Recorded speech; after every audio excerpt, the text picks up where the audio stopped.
remember to read the description of the broadcast as well.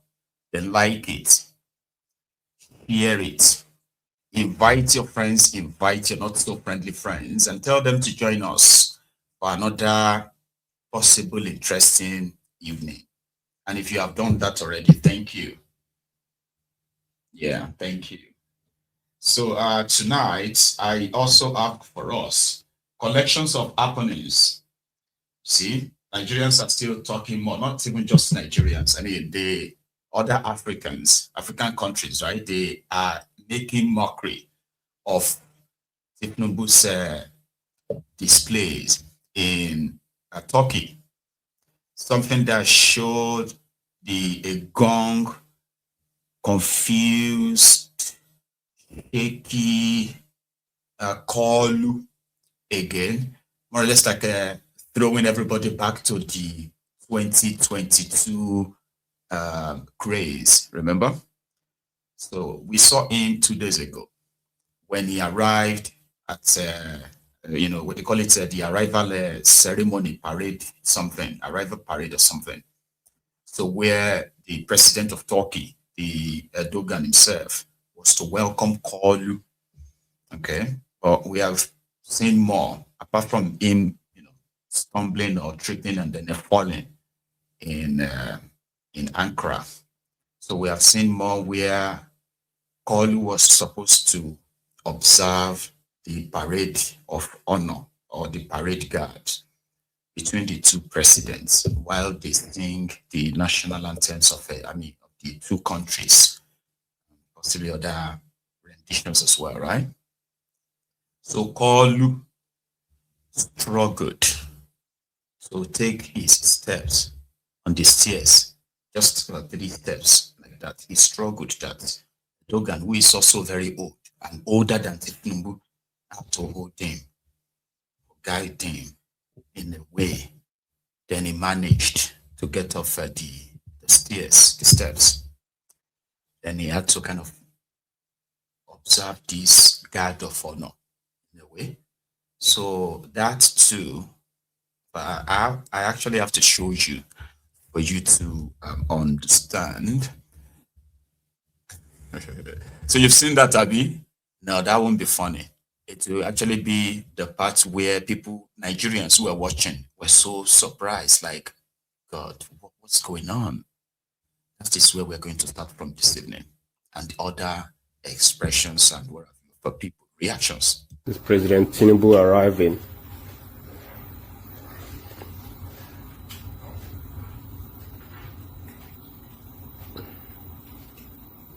The president go blow Katana. Watch.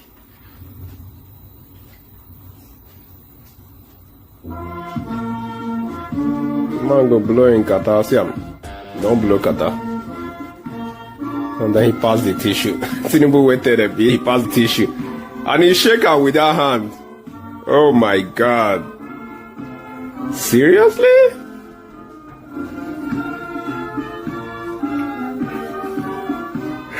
If not Tinubu blow this Qatar, the man go shake him. That's the question.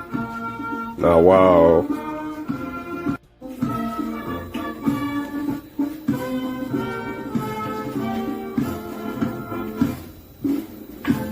See. Can you imagine?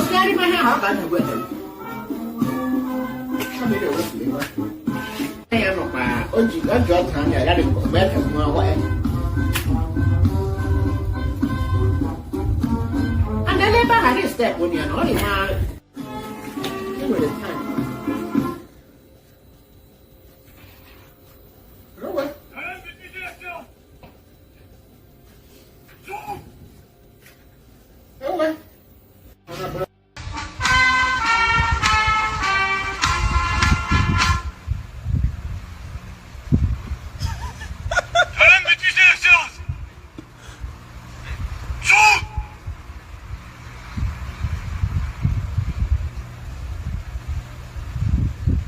This President Tinubu arriving. So people like Abiku Dagburu, who said this is not really an issue in Turkey, that the people in Turkey are so happy, like they are over the moon for having Tinubu around. Only some mischief makers, those who are like reading meanings into all of this. Apart from those who just want to laugh, normally, right, it is not even a laughing matter. If you care to understand, it's not a laughing matter. That's the president of Nigeria. Okay, he is old, he is a sick, and of course, senile as well, a partly demented guy too. So that is the person that is deciding the fate of over 200 million people. And in that state of mind, in that kind of vegetable status, sort of, right, he is still your president.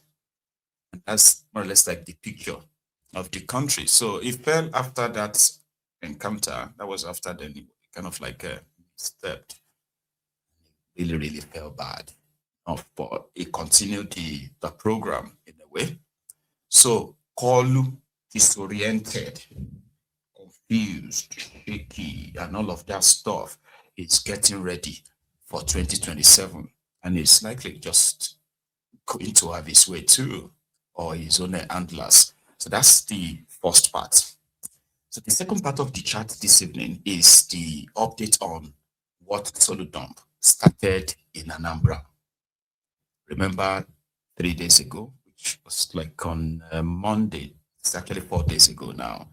So Soludo went to Onitsha main market, and after hearing that, they were observing what is called the sit-at-home, something that he vowed, like his fellow governors in the eastern part of Nigeria, to end it. Okay, simply because he's been hijacked, or people have been forced to sit at home and all of that stuff. There is nothing like that anymore. So not, in fact, not until Soludo went to that market, some of us actually believed that there is no anything about a sit at home, because primarily it is voluntary. So if people decide to, as act of protest, which is like an ongoing persecution of Nnamdi Kanu, they will want people to pretend that it's not happening, it's over. There are those who are like, no, it is not. So if the traders choose to sit at home when nobody is actually forcing them or being under attack, if they decided to open their business, and if they are under attack, as people are targeting them, if they refused to lock their shops on Monday, right?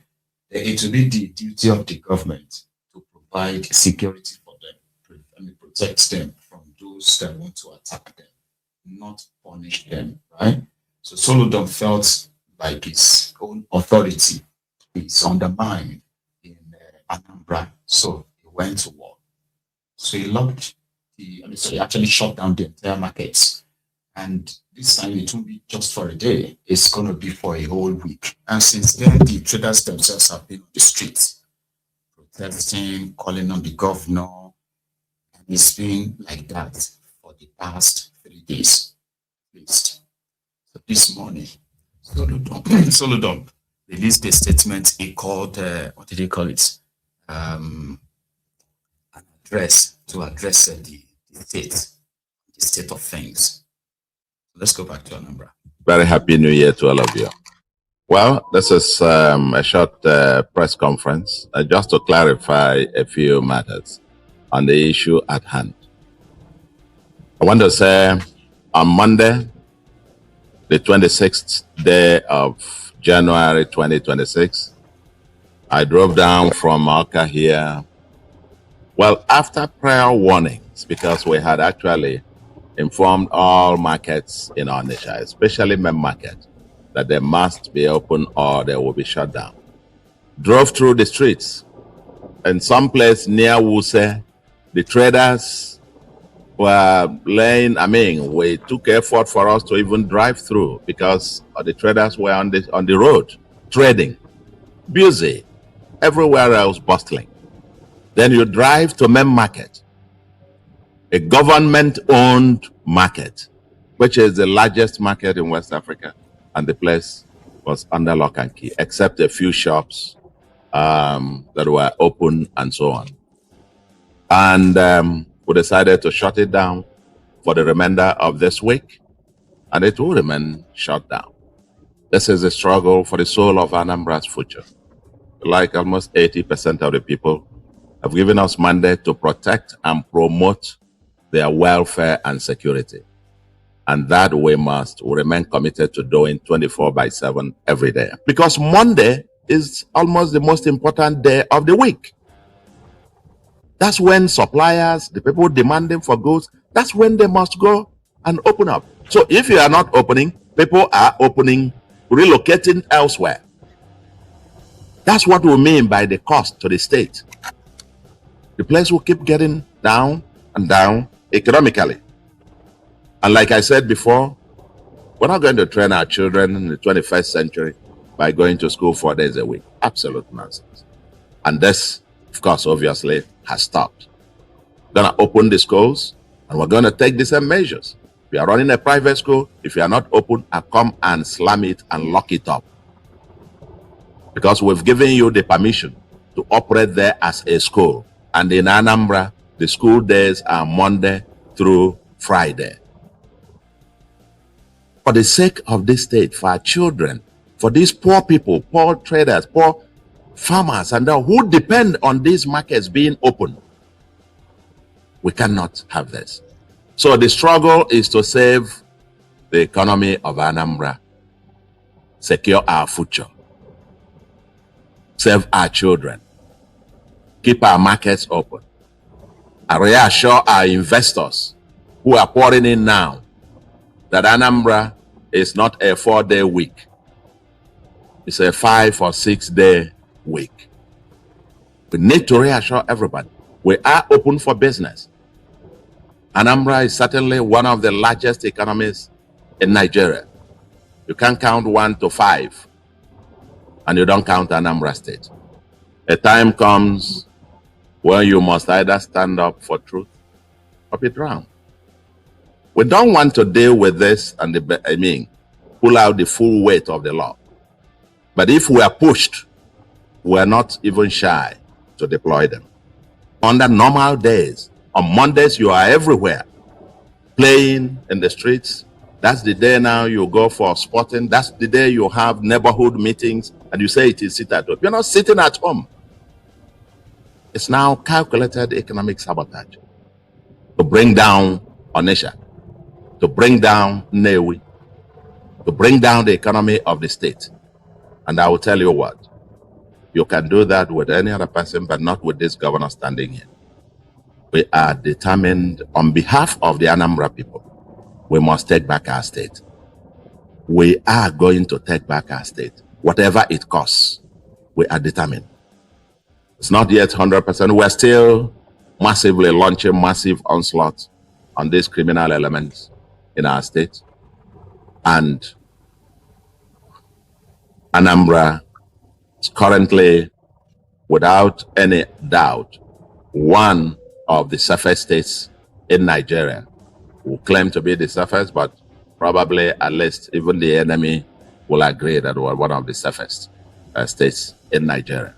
And the main market for now, as it is currently structured, as our biggest market, Newi, all these markets, building materials, head bridge, this and so on and so forth. Because by Monday, those of them, any of them that fails to be open again, going to be locked, maybe for 2 weeks. I'm not joking with this. We're very clear about what must happen. The new Anambra that we are spending 24/7 building must come to happen. God has willed it, and we humans must make it happen. Thank you very much, and God bless you. Economic professor. He did his own economics and it felt like Onitsha, that the traders are not saying that people come to attack them or anything, or he had no conversation with them, no provision for them if indeed he suspects that some criminal elements are the ones who are forcing the traders to sit at home. A market. The traders are those who are actually going to count their losses. the state will lose nothing. If you come to think of it, they will lose nothing. But the traders that are abiding and voluntarily say they were sitting at home, right, are not those complaining to him, but they are the ones being punished. So if there are criminal elements, it says something about economic sabotage. So Onitsha main market traders are trying to sabotage the economy of Anambra State. And to avoid all of that, it will shut them down for a week. And if they failed again, it will shut them down for 2 weeks. The same fire brigade approach that they always believe that they have this authority, they have this glee. So the state is losing more money now than whatever he thought pushed him to shut them down, because they sit at home in a single day. And they would have to sit at home for the next 7 days. 7 days is convenient to lose their money than that 1 day. So, but the people themselves have not really been silenced. First, from Tuesday, Wednesday, and even this morning, it's been protest after protest, and they have actually started shooting at them as well.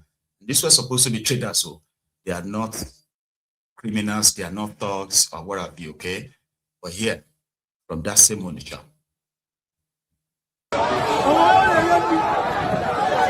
Red bridge blocked. Onitsha to Asaba blocked. No way in, no way out. Onitsha to Asaba blocked. No way in, no way out. Stand still. Stand still.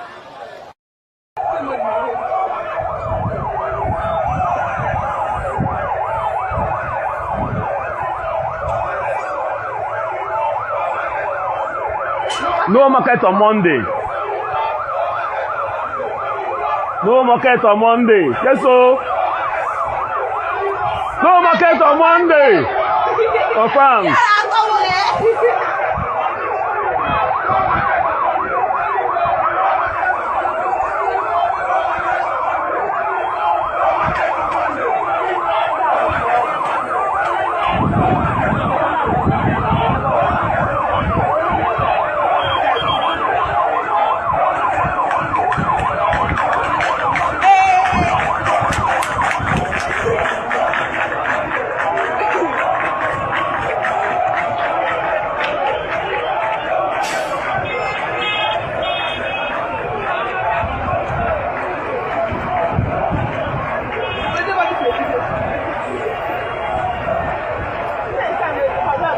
Oh, yeah, no.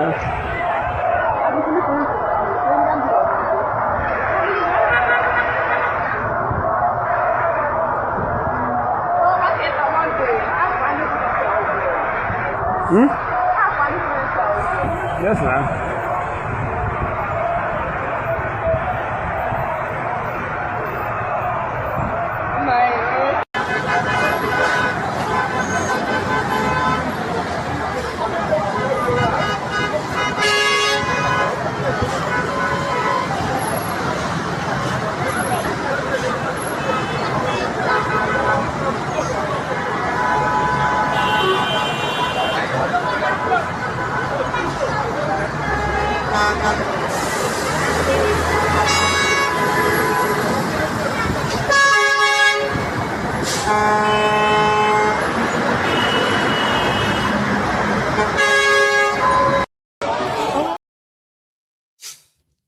I mean, some of them actually said if Soludo cares so much about them and the money he's losing, right, he should provide them security rather than use the same security to come and intimidate them, harass them, and continue to threaten them, right, in this clip. He later met them today, by the way. But yeah, Soludo, I mean, one of the traders, right? Fellow businessman, this main market. I now contribute. I will need to contribute for the growth market. Our tax set on us. Make us wait here by now. Excellency Soludo. anyị maara Tinich ọdịmma mana nke a nwa dị above us. I am a